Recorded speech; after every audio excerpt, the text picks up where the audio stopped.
Today we will be discussing the characters from one of my favorite TV shows, Shameless.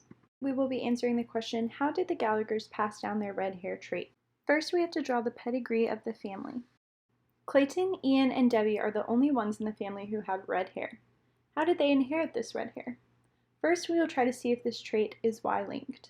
If we look at the pedigree we created, we can automatically tell that this trait is not Y-linked because all of the men in the family would have had the trait and no woman would have red hair. Next, we will test autosomal dominant. For the trait to be autosomal dominant, these three would need to have at least one large D allele in their genotype. Individuals 1-1 and 1-2 do not have red hair, so they would have to have small D alleles. Because of this, they could not have passed down a big D allele to any children, so the trait is not autosomal dominant. Next is autosomal recessive. All three redheads would have to have little r alleles. Since 1-1 and 1-2 do not have red hair, but they did have a redheaded child, they both have the genotype of big R and little r. The other sons don't have red hair, so they have to have at least one large R allele.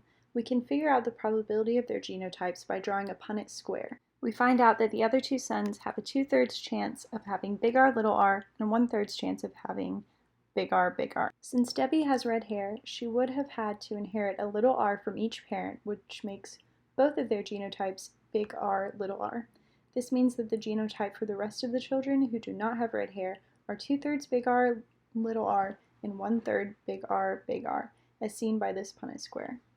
Since we know nothing about the parents of individual 2-6 and no other information proves us otherwise, we can assume that their genotype is big R, big R.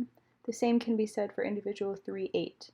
This Punnett square shows the probability of the child Frank had with the unknown woman. To find out Chucky's genotype, we will have to first discover the probability that Samuel will pass on a big R and a little r by doing the math. As we see here, there's a 3/4 chance Samuel will pass on a big R and a 1/4 chance she will pass on a little r. We can make a Punnett square using this information.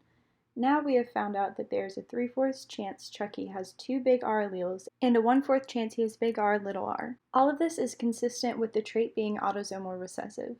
To be X-linked dominant, these individuals would have to have at least one large D allele, but individuals 1-1 and 1-2 would have to have small D alleles, which makes it impossible for them to have a red-haired son. So this is not an X-linked dominant trait. To be X-linked recessive, these individuals would have to have little r alleles.